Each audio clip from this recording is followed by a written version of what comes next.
Hi there, I'm John McAdams, founder of the Big Game Hunting blog, and in this video I'm going to do a detailed comparison of the .308 Winchester and the .223 Remington cartridges. Few topics seem to be as hotly contested as the .223 versus .308 debates.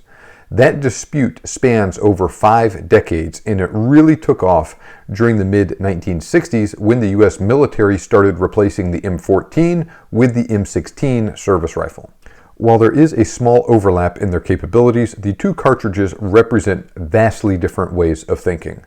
Smaller, lighter, and faster versus bigger, heavier, and slower.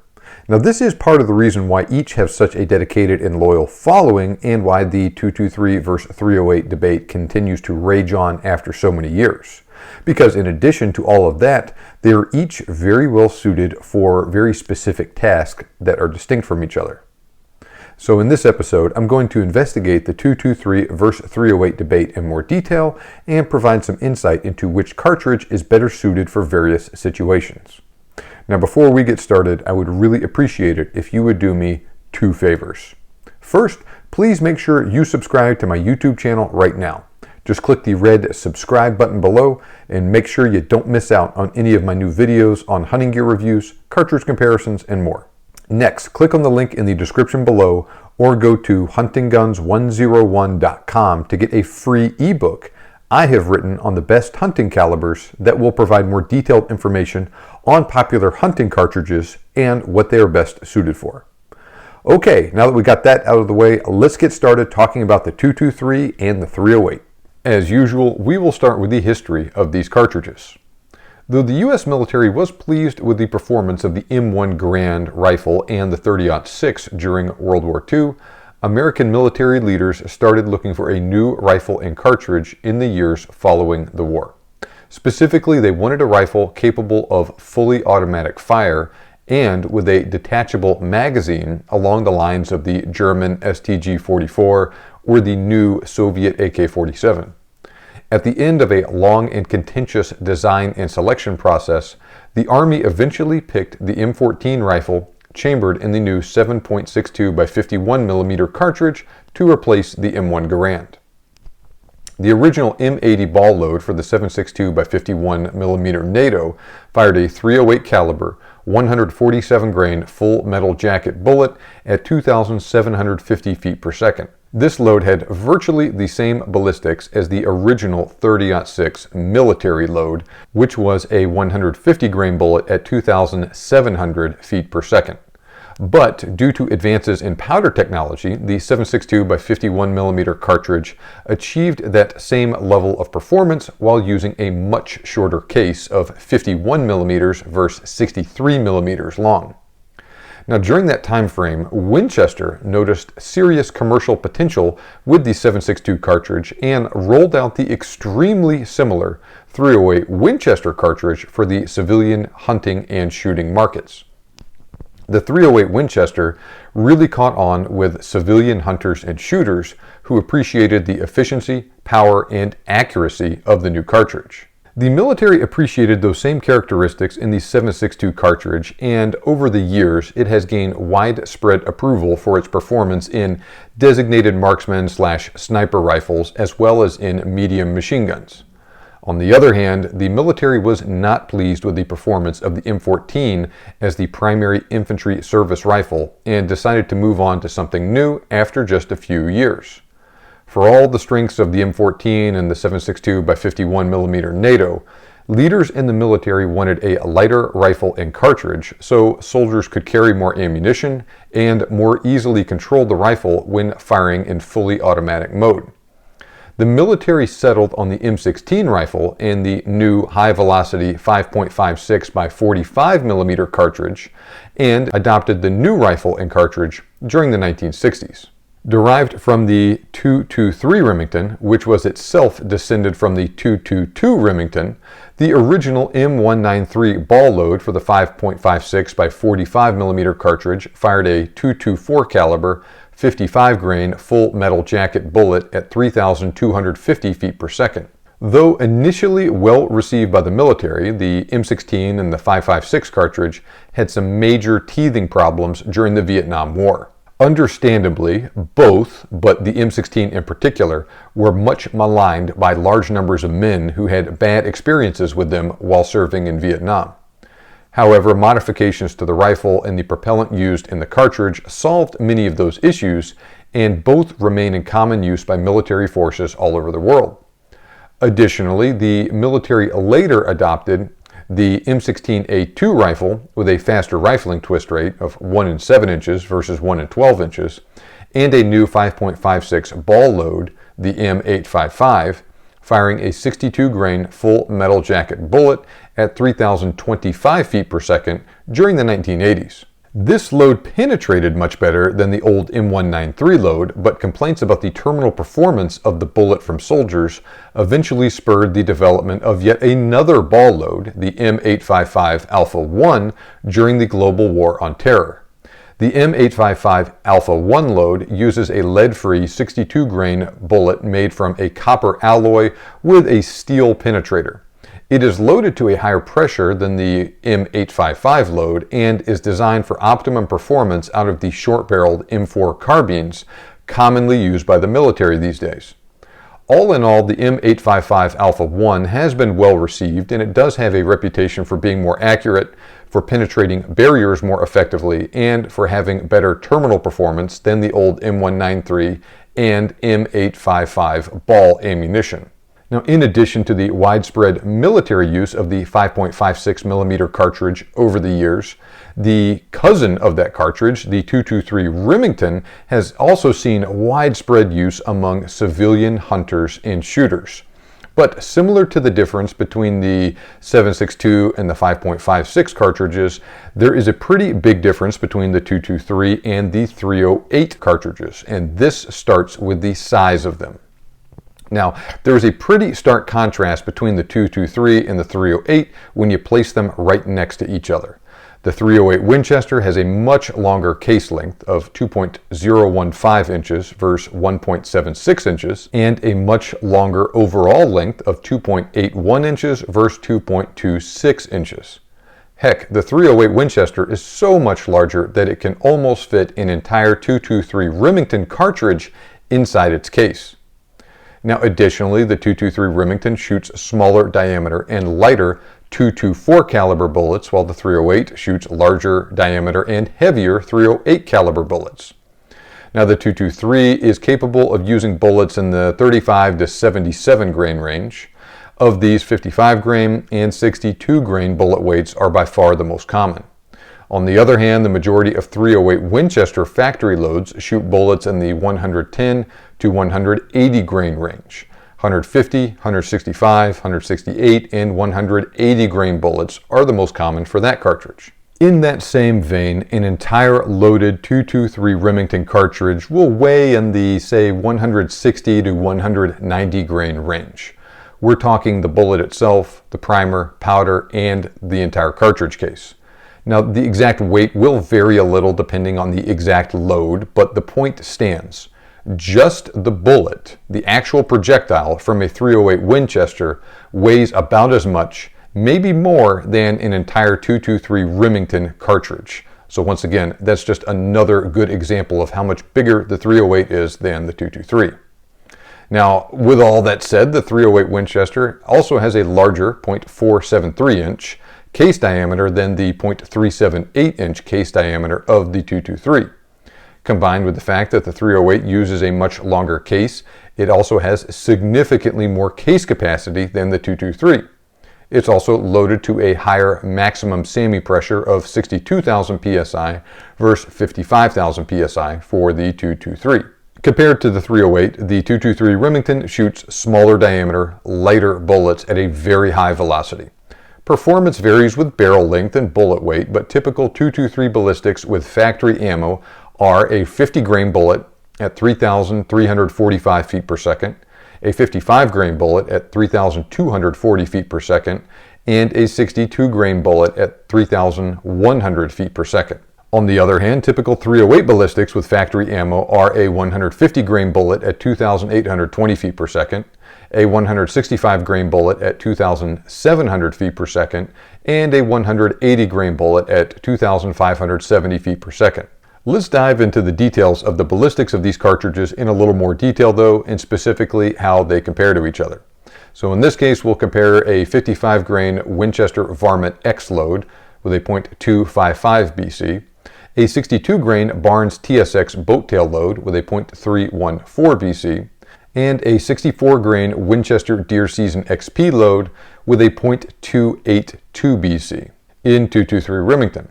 We will compare that ammunition to 150 grain Winchester Deer Season XP with a .392 BC, a 168 grain Barnes TTSX with a .470 BC, and a 180 grain Winchester PowerPoint load with a .382 BC in 308 Winchester. Now note that every single one of those 308 loads has a higher ballistic coefficient than every single one of the 223 Remington loads.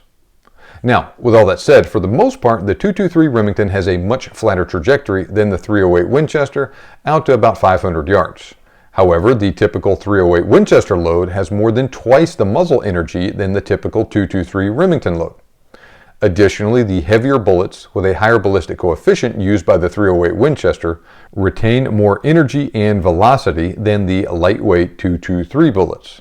Indeed, some 308 Winchester loads, like that 168 grain TTSX load I just talked about, have as much or more energy remaining at 500 yards as most of the 223 Remington loads do at the muzzle. But like I said, those high velocity 223 Remington loads do have a little bit flatter trajectory. Now, not only is that the case, but the 223 Remington also recoils a whole lot less than the 308. When fired from the exact same rifle, the 223 Remington has about 1/5 the recoil of the 308. That is really saying something too, because the 308 is a fairly mild recoiling cartridge itself. However, recoil from the 223 is virtually non-existent. Additionally, there are a couple of other factors that are also worth considering. First, the larger diameter 308 caliber bullets used by the 308 Winchester cartridge have about 90% more frontal surface area than the 224 caliber bullets used by the 223 Remington. All other things being equal, a bigger bullet will make a bigger hole, cause more tissue damage, and result in more blood loss. That is a pretty significant advantage in favor of the 308, especially on bigger game, and especially combined with the fact that the 308 just carries so much more kinetic energy downrange. Additionally, the 308 Winchester also has an edge over the 223 Remington in bullet sectional density. Sectional density is a measure of the ratio of the diameter of a projectile to its mass. All other things being equal, a heavier projectile of a given caliber will be longer and therefore have a higher sectional density and consequently penetrate deeper than projectiles with a lower mass and lower sectional density. As an example, 150 grain, 168 grain, and 180 grain 308 caliber bullets have sectional densities of .226, .253, and .271 respectively. This compares favorably to 55 grain, 62 grain, and 80 grain 224 caliber bullets, which have sectional densities of .157, .177, and .228 respectively. While there is a tiny bit of overlap in sectional density with the two cartridges with the absolute heaviest 224 caliber bullet compared to the lightest 308 caliber bullet, the vast majority of 308 caliber bullets far outclass those used by the 223 Remington in this area. So all things considered, the 308 Winchester is simply a significantly more powerful cartridge. It's not a heavy hitter on the level of like a 300 Win Mag or a 7mm Remington Magnum, but it's still on a completely different level from the 223. Let's talk about ammo selection now. So both cartridges are extremely popular among hunters and shooters all over the world. Indeed, both are also likely in the top 10 most popular centerfire cartridges in the United States. However, the 223 Remington is the most widely used of the two and is typically the most popular centerfire rifle cartridge in the US in terms of raw ammo sales. That said, the 308 Winchester is typically number 2 in that area, and it does not lag that far behind the 223. So while it is often very easy to find a variety of ammo for both cartridges during normal times, it's usually easiest to find for the 223, but the 308 is by no means rare. Now, in general, the 223 Remington, ammo for that is typically the least expensive of the two. Now, during the 2020 to 2022 ammo shortage, both cartridges still aren't too hard to come by ammo for. I'd say they're probably the two most common cartridges on store shelves right now, and there is a big difference between the availability of these two versus almost anything else in the centerfire rifle cartridge realm. Virtually every major ammo manufacturer of note makes a wide variety of ammo for both cartridges. Now, some bullets, like the new Hornady CX and the Nosler E-tip, are available for both cartridges. However, lightly constructed bullets designed for varmint hunting, like the Hornady VMAX, Nosler Varmageddon, and the Winchester Varmint X, are most common with the 223 Remington. On the other hand, bullets designed for big game hunting, like the Nosler Partition and the Swift Sirocco and A-frame, are more common with the 308. And of course, this is in addition to the large quantity of full metal jacket ammo that is available for both cartridges. Prices and availability do vary from region to region, but ammo for both is usually widely available, even during shortages like now. But generally speaking, 223 Remington ammo is much less expensive than 308 Winchester ammo. Now, just like with ammo, there are lots and lots of semi-auto, pump, and bolt-action rifles chambered in both cartridges to choose from. And virtually every major firearms manufacturer produces rifles in both cartridges. Due in large part to their military roots, there are a number of semi-auto rifles available in both. In particular, AR-15 style rifles are very popular with the 223 Remington. The 308 Winchester is also widely available in semi-automatic rifles as well. This includes things like the FN-FAL and the Springfield M1A, as well as the larger AR platform, also known as the AR-10. Now, of course, both cartridges are available in a number of bolt-action hunting rifles like the Remington Model 700, the Ruger American, the Ruger M77 Hawkeye, in the Savage 11 or 111, and many more. So which one is right for you? The 308 Winchester, I think, is one of the best big game hunting cartridges around, and it holds a clear advantage over the 223 Remington when it comes to hunting medium to large size game. Truth be told, I think the 223 Remington is still just a borderline big game hunting round, and it can't hold a candle to the 308 Winchester in that regard. For that reason, the 223 Remington isn't a legal deer hunting cartridge in some states. That being said, the advent of better quality bullets has made the 223 Remington a much more effective big game hunting cartridge than it used to be. Since the light recoil of the cartridge also makes follow-up shots a lot easier, the 223 Remington is a very popular cartridge for hunting situations that require a lot of shooting, like feral hog control. When using a quality bullet like the new Hornady CX, it will really do a number on even the biggest hogs if you have good shot placement. If we're really being honest with ourselves though, the two cartridges are best suited for radically different tasks. The 223 Remington for varmint and pest control, and the 308 Winchester for big game hunting. Now, the flat trajectory and lightly constructed bullets, most common with the 223 Remington, make it great for taking shots at small, thin-skinned animals like prairie dogs, bobcats, foxes, and coyotes. On the other hand, since it shoots heavier, larger diameter, and generally much better constructed bullets, the 308 Winchester has a clear advantage when hunting a larger species like deer, caribou, elk, etc. Now, I think the 308 is on the light side for game like moose and brown or grizzly bear, but it will work in a pinch with proper shot placement. Now, though the 308 Winchester does have more stopping power, both cartridges are well suited for home or self-defense. This is especially true due to the much better availability now of well-designed semi-automatic rifles and large amounts of high-quality ammunition that is well suited for that task that you can get at a fairly reasonable price. So, do you want a cartridge well suited for hunting big game like deer, elk, or bear? Get a 308 Winchester since it is so much more powerful and since there are so many great ammunition choices designed for that sort of hunting. Are you looking for a cartridge to hunt predators and small game animals with? Both will work, but the 223 Remington is the better choice here because it has a flatter trajectory, ammunition is cheaper, and there are many types of 223 ammo specifically designed for predator and varmint hunting. Additionally, the 223 Remington is extremely common in AR-15 pattern rifles, which are great for those who want the ability to take an extremely rapid follow-up shot in case of a miss or in case multiple coyotes come in at once, in a case like that. Now, the 223 Remington is a very effective coyote cartridge, but there is a slightly greater chance of a wounded and lost animal when using it compared to the 308.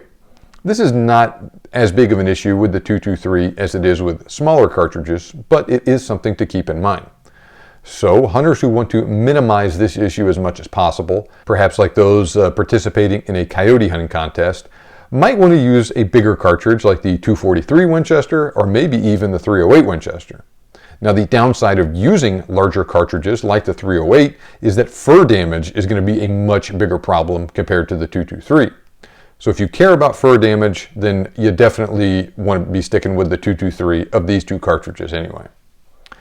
By that same token, if you're very sensitive to recoil, also you got to go with the 223 of these two cartridges because recoil is so much less with the 223. Now, as I have stated before, the 223 Remington and the 308 Winchester are both very, very solid rifle cartridges. However, since the differences between them are very big in many areas, each cartridge is better suited to specific situations than the other with just a little bit of crossover or overlap. So what you need to do is carefully evaluate your needs as a hunter based upon the circumstances you foresee using the cartridge in. Get a good hunting rifle chambered in the cartridge you select, learn to shoot it well, use quality bullets, and it should serve you very well afield. Now, if you enjoyed this video, then please make sure you subscribe to my YouTube channel right now. Just click the red subscribe button below to make sure you don't miss out on any of my new videos about hunting gear reviews, cartridge comparisons, and more. For more detailed information on popular hunting cartridges and what they are best suited for, click the link in the description below or go to huntingguns101.com to get a free ebook I have written on the best hunting calibers. Now I'm going to turn it over to you. Which cartridge do you prefer? The 223 Remington? The 308 Winchester? Both? What do you think? What game have you successfully taken with each one or both of them? Let me know by leaving a comment on this video right now. Thank you for watching. Have a great day and good hunting.